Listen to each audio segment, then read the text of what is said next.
Hola, un saludo especial. Mi nombre es María Fernanda Vargas y vengo a presentarles mi ponencia Expresiones de formas de gobierno en manuales de convivencia en el marco del primer Congreso Internacional Identidades, Inclusión y Desigualdad, Diálogos Pluridisciplinares.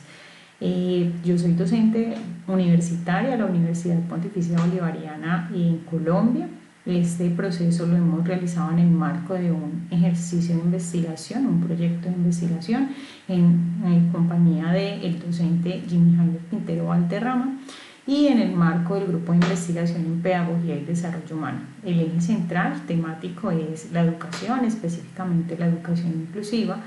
donde reconocemos la educación como un derecho fundamental que ha sido abordado aproximadamente desde 1948, donde se reafirmó a través de la Declaración Universal de los Derechos Humanos, siendo un tema de interés internacional. Este se ha abordado y discutido en diferentes declaraciones y convenciones en el marco internacional. Se han generado diversas discusiones, dentro de las que se destaca la educación inclusiva, la cual inició en 1990 en Tailandia, pero que su punto de partida definitivo fue en 1994 la Declaración de Salamanca. De acuerdo con las aproximaciones teóricas del Ministerio de Educación Nacional, digamos que a través de todo este recorrido que a nivel internacional se ha realizado y este desarrollo jurídico y demás disposiciones, este Ministerio de Educación Nacional colombiano ha establecido como concepto para la comprensión de la educación inclusiva la igualdad de oportunidades que se debe ofrecer en el contexto educativo a los niños, niñas, adolescentes, independientemente de sus particularidades personales y culturales. La igualdad de oportunidades ubicada en la posibilidad de proveer condiciones de acceso y experiencias de aprendizaje significativas para los diferentes sujetos educativos. De acuerdo con ello, la educación inclusiva se ha convertido en un punto central de las políticas educativas en Colombia, a partir de las cuales el Ministerio de Educación Nacional establece los lineamientos que orientan las acciones de los establecimientos educativos. Uno de los documentos institucionales que se ha visto influido por las transformaciones y apuestas del Gobierno Nacional frente a la educación inclusiva es el Manual de Convivencia. No sé en los contextos donde ustedes se encuentran si este documento se maneje, pero acá cada institución educativa lo maneja y en este se establece la carta de navegación, las orientaciones en diferentes temas, entre ellos la convivencia escolar. A partir de la Ley 1620 y el Decreto 1965, se debió asumir una transformación en este documento que distaba claramente de su forma tradicional de elaboración, dentro de las que se destaca la necesidad de definir estrategias y alternativas para fortalecer la convivencia y el ejercicio de los derechos humanos sexuales y reproductivos, que respeten la diversidad, que permitan resolver los conflictos de manera pacífica y que consideren el error como una oportunidad pedagógica para el aprendizaje. Los manuales de convivencia, en esa lógica de la inclusión de diferentes aspectos y sobre todo elementos jurídicos, se han convertido en objeto de conflicto en las comunidades educativas. En múltiples ocasiones la Corte Constitucional ha reiterado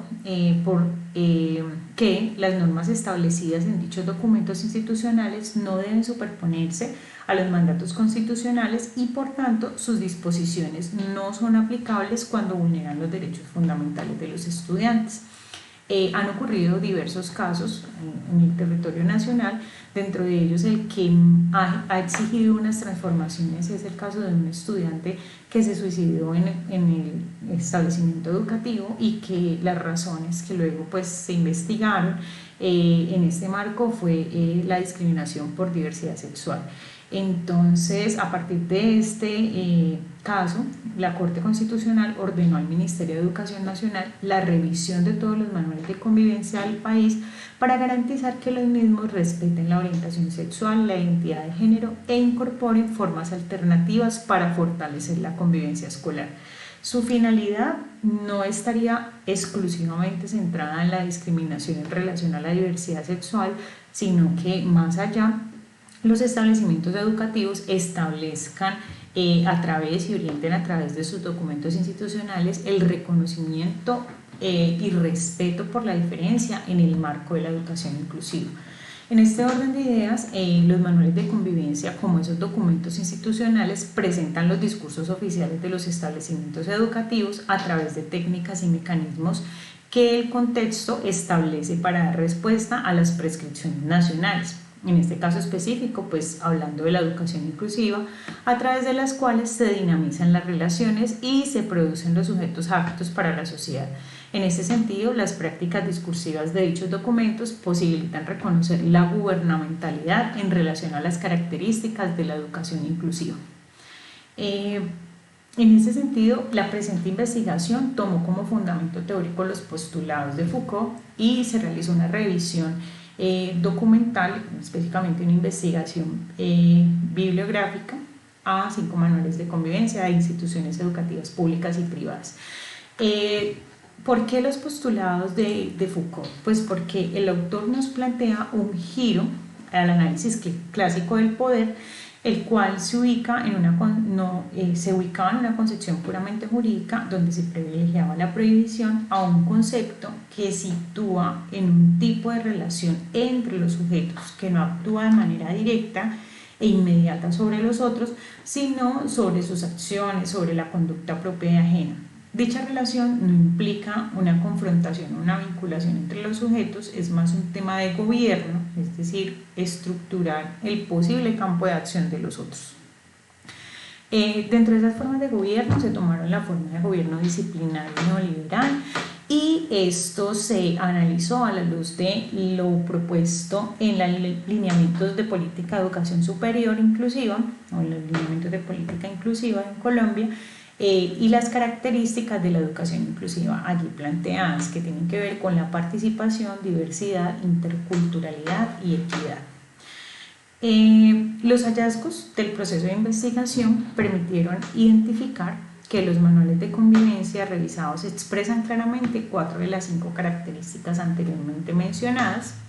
con énfasis en la participación y la diversidad. Se evidenció con una mayor cobertura de discursos desde una forma de gobierno disciplinario, ¿sí? Las expresiones neoliberales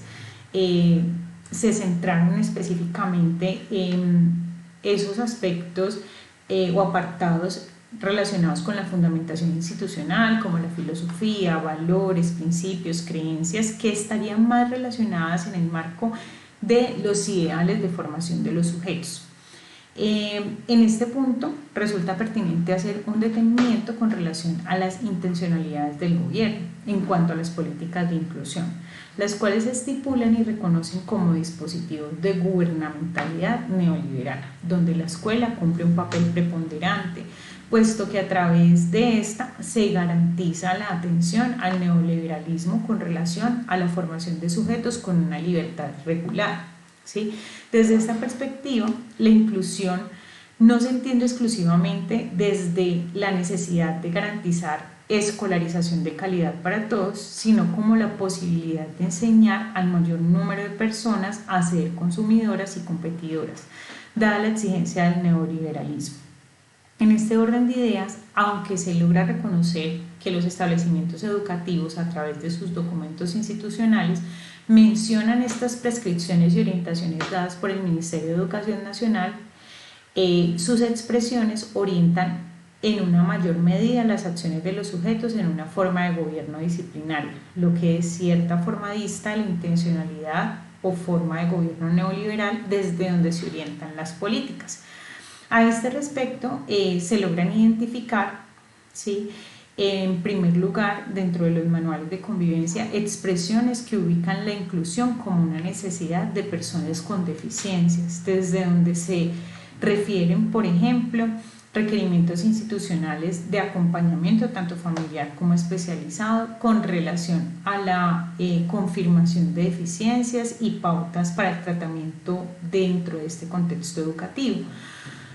En este caso, aunque en Colombia se habla de inclusión a partir de las políticas de integración e inclusión que se traen de todos estos lineamientos internacionales anteriormente mencionados, que se han replicado desde allí, se sigue mirando al sujeto como un deficiente, como un limitado, como un discapacitado, para el cual la escuela ordinaria no puede brindar condiciones de equidad, a pesar de ofrecer igualdad de oportunidades en cuanto al acceso al sistema educativo. Esta postura da cuenta de una forma de gobierno disciplinar, puesto que aunque la escuela no excluye a los individuos, los fija a un aparato de transmisión de saber y busca la normalización, ¿sí? La recurrente intencionalidad de normalización del sujeto educativo y de su conducta intenta ajustar al sujeto en términos de gestos y acciones a un modelo previamente construido como norma. Esta última funciona como un principio de comparación de la medida común, por ejemplo, en un grupo. En esta lógica se cataloga como deficiente o diferente o como deficiencia las características de los estudiantes que distan de la medida común establecida como norma. Lo anterior se relaciona también con una tendencia de homogenización de los estudiantes en los contextos educativos, desde donde los docentes suelen construir conceptos de diversidad e inclusión a partir de experiencias específicas relacionadas con la discapacidad, lo cual dificulta el reconocimiento de la diversidad en el aula y por tanto la posibilidad de proponer adecuaciones curriculares de acuerdo con las diferencias o las necesidades del individuo o de los estudiantes particulares. Indiscutiblemente, pues estos son aspectos que hacen parte de los dispositivos normatizadores y